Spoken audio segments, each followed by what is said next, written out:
Lesson 8. Great Britons. 1. Charles Dickens. Pedro. I've been trying my hand at making a little play out of a scene from Dickens's David Copperfield turned into essential English. Would you mind reading it? Mr. Priestley. I should be delighted. When will it be ready? Pedro. Tomorrow, I think. I don't know what you will think of it, but I've often thought how naturally Dickens's novels could be made into plays. They seem more like a collection of separate scenes than a single novel. Mr. Priestley. That is what they are, especially the earlier books. Later, when he got to know Wilkie Collins, another popular writer of the times, he tried to construct a plot, but it is never for the plot but for the characters in his books that we remember Dickens. This lack of construction is largely due to the circumstances in which they were written.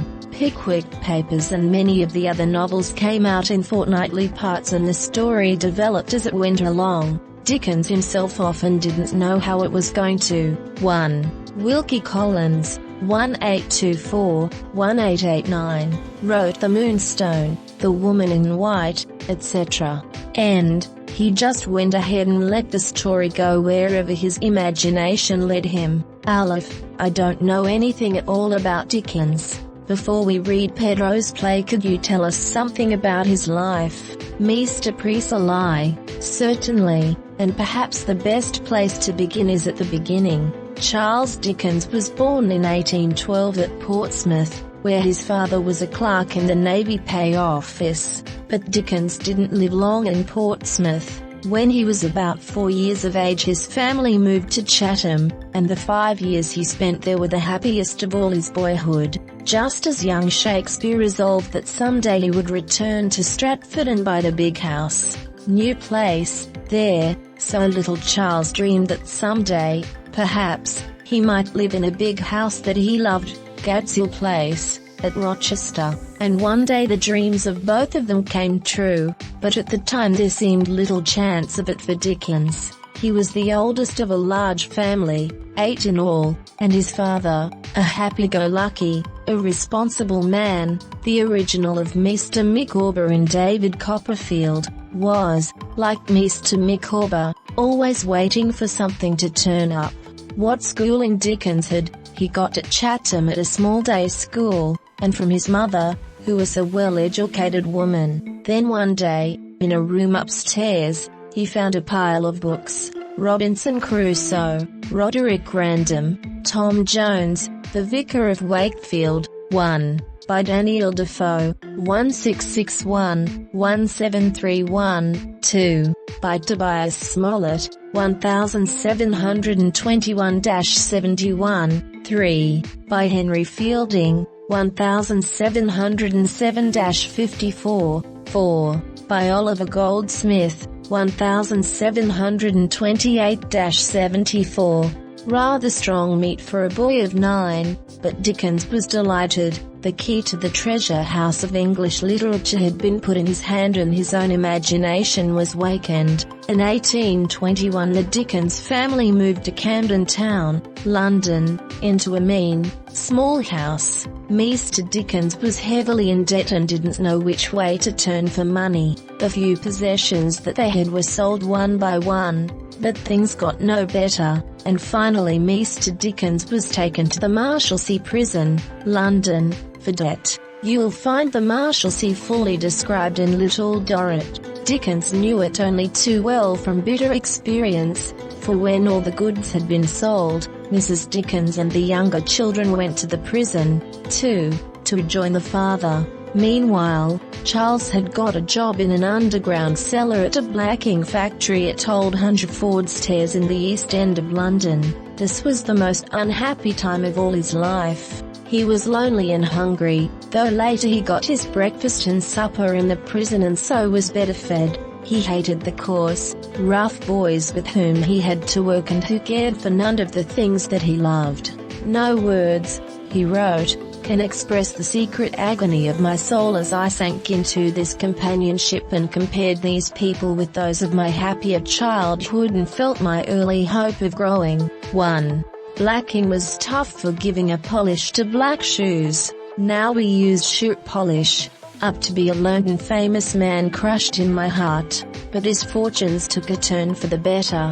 He was able to leave the blacking factory and he entered a lawyer's office in Lincoln's Inn. He learned shorthand and was able to do some reporting in the House of Commons for newspapers. Finally, in 1834, he was taken on the staff of a newspaper, the Morning Chronicle, and his life work of writing had really begun. He went all over the country getting news, writing up stories, meeting people and using his eyes. I have said rather a lot about Dickens's early days, but they are important, for they made a very deep impression on his mind, and all these stored up impressions are poured out later in his books Little Dorrit, Nicholas Nickleby, Oliver Twist, and above all, David Copperfield. Continued on page 71.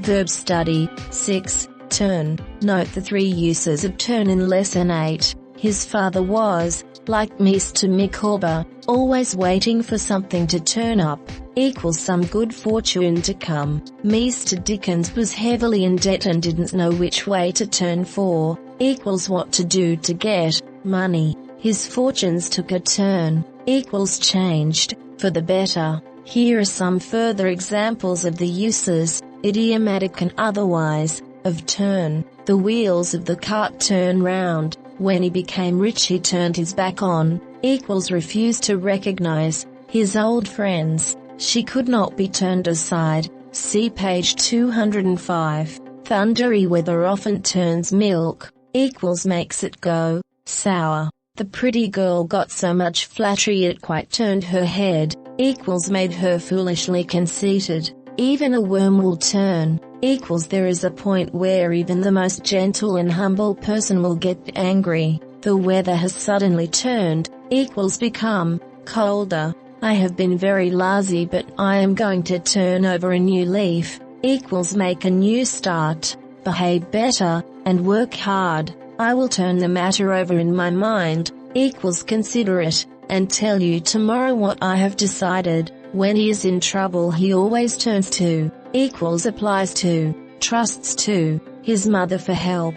Hob isn't here yet. He probably won't turn up, equals come, at all. Ted turned up at 3 o'clock. Page 31. Idiomatic English. 1. Hand. In lesson 8 you have the expression I've been trying my hand, equals making an attempt at making a play, and in lesson 2, Pedro must take your father in hand. There are many more idiomatic expressions with hand. Here are some of them. My house is close at hand, equals near. The poet was starving and lived from hand to mouth, equals in great poverty, unable to save anything. The two little children went to school hand in hand. The thief pointed a gun at the man and said, hands up. I thought the book was on my shelves but I can't just lay hands on, equals find it. A teacher who tries to teach a class of 50 children like Ted has her hands full, equals is very fully occupied. A bird in the hand is worth two in the bush. Proverb. He gave me some real first-hand information. I don't like wearing second-hand clothes. Many hands make light work. Proverb. Prepositions. 3. Before. Before generally expresses 1. Time, contrasted with after. For example, come and see me tomorrow anytime before 5 o'clock. Before long you will find this work quite simple. That happened in 400 BC, before Christ. 2. Position, order. For example, she sang before a large audience. My appointment is not until 10-15. You go in before me. Behind. Behind expresses position. 1. In space. For example, the garage is behind the house. He stood just behind me. 2. In time. For example, the train is behind time, equals late. He is behind the times, equals old-fashioned. And here's a little joke to illustrate the two meanings of behind and before as preposition and as adverbial particle. Wife. To husband trying, clumsily, to fasten her dress. Hurry up. Have you never hooked up a dress behind before? Husband, no, you never had a dress before that hooked behind. Below.